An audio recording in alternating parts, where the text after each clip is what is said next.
हमारे गांव में जैसे ही कोई लड़की विवाह योग्य उम्र की होती, उसे एक रहस्यमयी गुफा में देवता से विवाह करने के लिए भेज दिया जाता था। लेकिन अजीब बात यह थी कि गुफा में जाने से पहले हर लड़की की बुजुर्गों द्वारा जांच की जाती और फिर उसकी आंखों पर पट्टी बांध दी जाती थी। ये देवता से विवाह करने वाली बहुत कम लड़कियां कभी माए बन पाती थी, और जो माए बन भी जाती वे इतनी कमजोर हो जाती कि ज्यादा समय तक जीवित नहीं रह पाती थी। वजह से जब भी देवता के लिए नई पत्नी चुने जाने का समय आता, जिन परिवारों में बेटियां होती वे गाँव छोड़कर भाग जाते। लेकिन मैंने सबके विपरीत जाकर खुद देवता की पत्नी बनने की इच्छा जताई। जब मैंने गाँव के मुखिया को अपना फैसला बताया तो उन्होंने तुरंत मना कर दिया, क्योंकि मेरी बड़ी बहन पिछले साल ही गुफा में गई थी और हमारे परिवार की बारी दोबारा इतनी जल्दी नहीं आ सकती थी। लेकिन मैं पीछे हटने वाली नहीं थी। मैंने झूठ बोल दिया कि मेरा शरीर देवता की संतान को जन्म देने के लिए बेहद उपयुक्त है। अगर मुझे चुना गया तो मैं निश्चित रूप से देवता की संतान को जन्म दूंगी और पूरे गांव के लिए सौभाग्य लेकर आऊंगी। मेरी बात सुनकर मुखिया ने नियम में अपवाद करते हुए मेरी बात मान ली। लेकिन मेरे इस फैसले की असली वजह कुछ और थी। मेरी बहन पिछले साल उस गुफा में गई थी और फिर कभी वापस नहीं लौटी। मुझे हर हाल में उसे गुफा का रहस्य जानना था। अगले दिन मेरी सौतेली माँ मुझे देवता से विवाह की रस्मों के नियम समझाने आई। उसने सख्ती से कहा कि रस्म का एक भी कदम गलत नहीं होना चाहिए, वरना मेरी जान खतरे में पड़ सकती है। मैंने उससे कहा कि मैंने एक अनुभवी गुरु से सलाह ली है और उन्होंने भरोसा दिलाया है कि मैं देवता की संतान को जन्म देने के लिए पूरी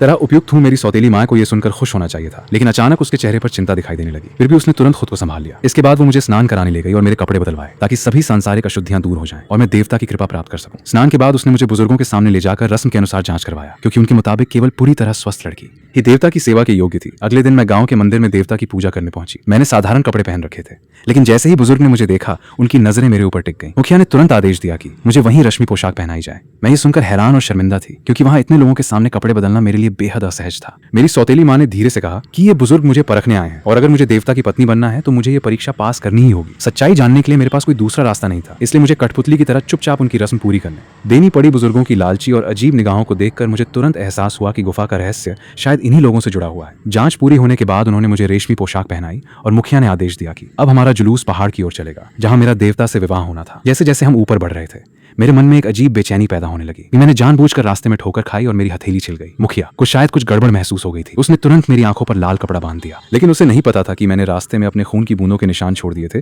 ताकि मेरे साथ आने वाले लोग सही रास्ता पहचान सकें। कुछ देर बाद हम आखिरकार उस रहस्यमयी गुफा के सामने पहुंच गए। मुखिया ने रुककर आखिरी बार मुझसे पूछा कि क्या मैं सच में अंदर जाना चाहती हूँ। मैंने जवाब दिया, मैंने सुना है कि देवता बहुत लंबे और सुंदर है, अब मुझसे और इंतजार नहीं हो रहा। मेरी बात सुनकर मुखिया के मन में बची हुई सारी शंकाएं भी दूर हो गईं।